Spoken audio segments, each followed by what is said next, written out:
Pesawat tak berawak serang Rusia, Inohodets, menyerang titik markas sementara angkatan bersenjata Ukraina di dekat Sudzha, wilayah Kursk. Serangan kesasaran direkam kamera pengintai objektif. Rusia tidak merinci kerugian yang dialami angkatan bersenjata Ukraina akibat serangan ini. Sebagai akibat dari serangan rudal yang diluncurkan oleh UAV Inohodets, area penempatan sementara unit AFU dinetralkan, demikian dilansir juru bicara unit Grup Sever Rusia 15 Oktober. 2 pekan terakhir, militer melancarkan serangan balik agresif di wilayah Kursk dan Sumy daerah perbatasan Ukraina. Serangan lewat jalur darat dan udara. Tank, helikopter dan jet pemburu beroperasi sepanjang waktu menyisir personel tersisa Ukraina yang masih bercokol di Kursk. Dalam 24 jam terakhir, kerugian Ukraina lebih dari 300 orang, 8 kendaraan tempur lapis baja, serta 3 senjata artileri, 2 mortir, dan 11 kendaraan bermotor. 1 prajurit menyerah. Sejak militer Ukraina melancarkan serangan ke wilayah Rusia di Kursk, Angkatan Bersenjata Ukraina telah kehilangan lebih dari 22.950 prajurit, 157 tank, 72 kendaraan tempur infanteri, 98 pengangkut personel lapis baja, 917 kendaraan tempur lapis baja, 630 kendaraan bermotor, 189 senjata artileri, 36 peluncur roket ganda, termasuk 9 HIMARS dan 6 MLRS buatan Amerika Serikat, 9 peluncur rudal anti pesawat, 5 kendaraan pengangkut dan pemuat, 48 stasiun IU, 9 radar perang anti baterai, 3 sistem pertahanan udara, 22 peralatan teknik dan lainnya, termasuk 13 penghalang teknik, 1 kendaraan pembersih ranjau UR-77, dan 3 kendaraan pemulihan lapis baja.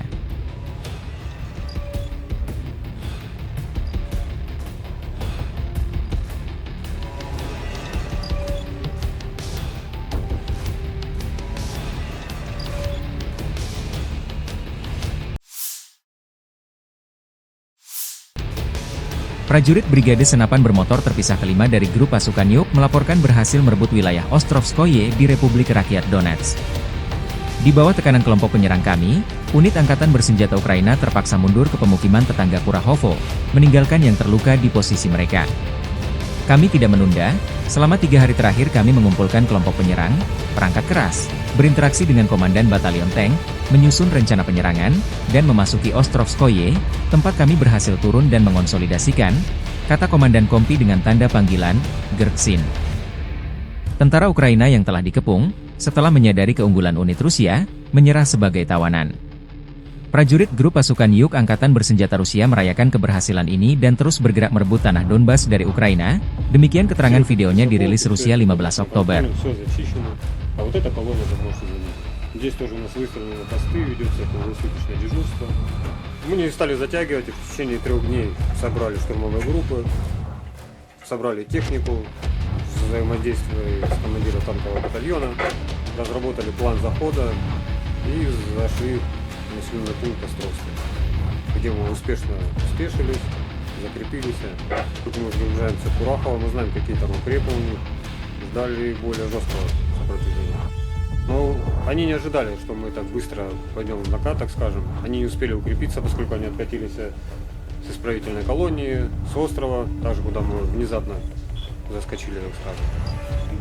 Они откатились в Островское, и спустя 3 дня опять мы туда залетаем на бронетехнике, спешимся, начинаем зачистку. У них не было вариантов, как опять бежать.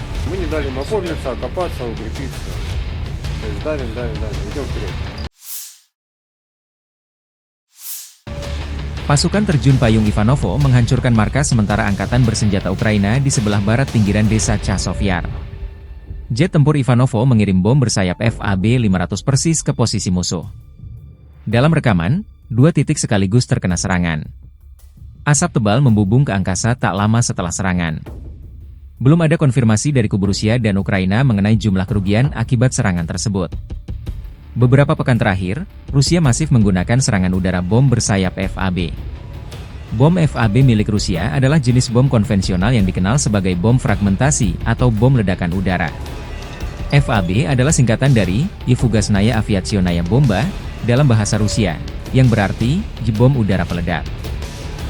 Bom ini dirancang untuk dilepaskan dari pesawat tempur atau pembom dan umumnya digunakan untuk menyerang target darat, seperti bangunan, kendaraan, atau konsentrasi pasukan. FAB memiliki beberapa varian berdasarkan beratnya, seperti FAB 250, FAB-500, FAB-1000, yang angkanya menunjukkan berat bom dalam kilogram. Bom ini bekerja dengan meledak di udara atau saat menyentuh tanah, melepaskan gelombang kejut dan pecahan-pecahan logam, shrapnel, untuk merusak atau menghancurkan target di sekitarnya. Bom FAB dikenal efektif untuk serangan area luas karena daya ledaknya yang besar dan kerusakan fragmentasi yang dihasilkan.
Staf Umum Angkatan Bersenjata Ukraina 15 Oktober melaporkan, militer Rusia total kehilangan 671.400 tentara di Ukraina sejak dimulainya invasi skala penuh pada 24 Februari 2022. Jumlah ini termasuk 1.210 korban yang diderita pasukan Rusia hanya dalam sehari terakhir. Rusia juga kehilangan 13 tank, 9 sistem artileri, 10 pesawat tanpa awak dan 4 kendaraan khusus militer dalam 24 jam terakhir. Menurut laporan militer Ukraina tersebut, pasukan Vladimir Putin total kehilangan 8.988 tank, 17.939 kendaraan tempur lapis baja, 26.654 kendaraan dan tangki bahan bakar, 19.430 sistem artileri, 1.231 sistem roket peluncur ganda, 978 sistem pertahanan udara, 369 pesawat terbang, 329 helikopter, 17.019 pesawat tanpa awak, 28 kapal dan perahu, dan 1 kapal selam. Pesawat tanpa awak drone Dragon Rusia menghancurkan posisi angkatan bersenjata Ukraina di dekat Vuhledar. Rekaman memperlihatkan akurasi tinggi dalam serangan udara yang dipantau kamera pengintai objektif. Rekaman penghancuran ini dirilis relawan Timur Jauh Rusia 15 Oktober. Video merekam dampak besar dari penggunaan drone dalam konflik tersebut. Serangan ini memperlihatkan keunggulan taktis drone Rusia dalam menghadapi pertahanan Ukraina di area strategis Vuhledar. Konflik di wilayah tersebut terus meningkat, dengan penggunaan teknologi militer canggih seperti drone menjadi faktor penentu. Penggunaan drone dalam perang ini semakin memperjelas pentingnya perkembangan teknologi militer modern.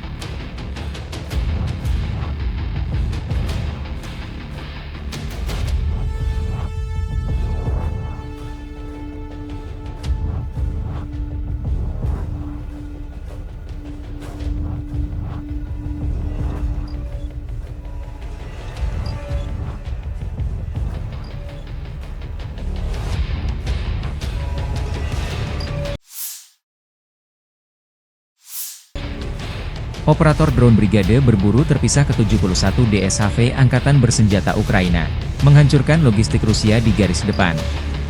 Video dirilis Staf Umum Angkatan Bersenjata Ukraina 15 Oktober. Dalam video, personel Rusia mencoba memindahkan amunisi dan personel di tengah malam. Namun, pengintaian udara kami bekerja sepanjang waktu. Beberapa tembakan meriam menghentikan peralatan musuh, dan drone FPV menyelesaikan tugasnya, demikian keterangan videonya. Terpisah, Presiden Ukraina Volodymyr Zelensky baru saja menerima laporan dari Panglima Tertinggi Angkatan Bersenjata Ukraina Jenderal Oleksandr Syrsky perkembangan di garis depan. Terutama arah Pokrov, operasi Kursk dan visi Ukraina tentang tindakan lebih lanjut di pangkalan. Saya mengadakan rapat staf. Beberapa masalah. Di antara yang paling penting adalah laporan dari Badan Intelijen Luar Negeri, dan Intelijen Pertahanan Ukraina tentang niat Rusia untuk musim gugur dan musim dingin. Semuanya cukup terperinci. Keterlibatan nyata Korea Utara dalam perang. Juga, hubungan Rusia dengan beberapa negara lain, yang sayangnya, justru memperpanjang perang. Juga, arah kebijakan luar negeri, hubungan kita dengan mitra dan langkah-langkah yang mungkin dapat membantu kita mempertahankan diri dan mencapai hasil terlepas dari segalanya. Saya berterima kasih kepada intelijen kita, semua spesialis yang terlibat atas gambaran lengkapnya. Sebagai balasannya, saya telah memberikan tugas khusus kepada Angkatan Pertahanan, pasukan keamanan, pemerintah, dan diplomat kita, kata Zelensky. Які, на жаль, інвестують у затягування війни. Також зовнішньополітичний напрямок, наші відносини з партнерами та вірогідні кроки, які можуть допомогти нам оборонятись і попри все досягати результату. Я дякую розвідці усім задіяним спеціалістам за повну картину. У відповідь дав конкретні завдання силам оборони, силам безпеки, уряду і нашим дипломатам. Хто б не допомагав Росії, будемо реагувати так жорстко, як треба для захисту України. Буде і відповідна наша робота з партнерами, щоб російські наміри не спрацювали. І це можливо. Саме так і буде. Сьогодні ж була доповідь віце-прем'єр-міністра Стефанішиної про перемовини у Вашингтоні та в інших столицях на рівні команд щодо геополітичного пункту плану перемоги. Працюють військові на своїх рівнях з нашими партнерами по воєнних пунктах. Цього тижня ми представимо всім партнерам у Європі нашу стратегію примусу Росії до справедливого завершення цієї війни. Звичайно, план перемоги буде представлений публічно. Причому вже разом з тим першим реагуванням, яке ми отримали від партнерів. І нам усім в Україні дійсно потрібна максимальна підтримка. І ще одне. Була доповідь Олександра Камишина по нашому виробництву вітчизняному і постачанню в армії. Станом на сьогодні є вже 1 мільйон дронів, які були закуплені за державний кошт та поставлені на фронт. І це тільки те, що робить держава. Є також постачання від волонтерів, від усіх, хто підтримує. Я хочу подякувати кожному і кожній, хто робить нашу армію технологічною, всім українським виробникам, всьому нашому державному сектору, усім партнерам, які вкладаються у виробництво дронів в Україні. Ми будемо і надалі нарощувати це постачання. І головне, щоб технологічний розвиток допомагав нам берегти життя наших воїнів. Дякую всім, хто з Україною. Слава Україні! Подразделениями группировки войск «Север» на Липцевском и Волчанском направлениях нанесено поражение формированием 57-й мотопехотной бригады и 129-й бригады территориальной обороны Вооруженных сил Украины в районах Волчанска и Липцев.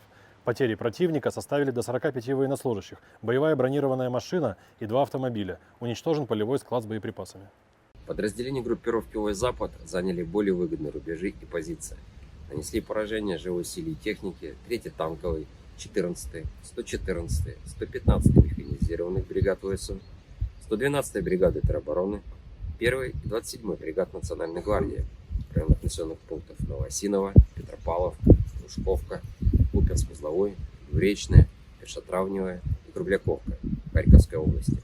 Отражены 2 контратаки штурмовой группы 67-й механизированной и 3-й десантно-штурмовой бригады ВСУ.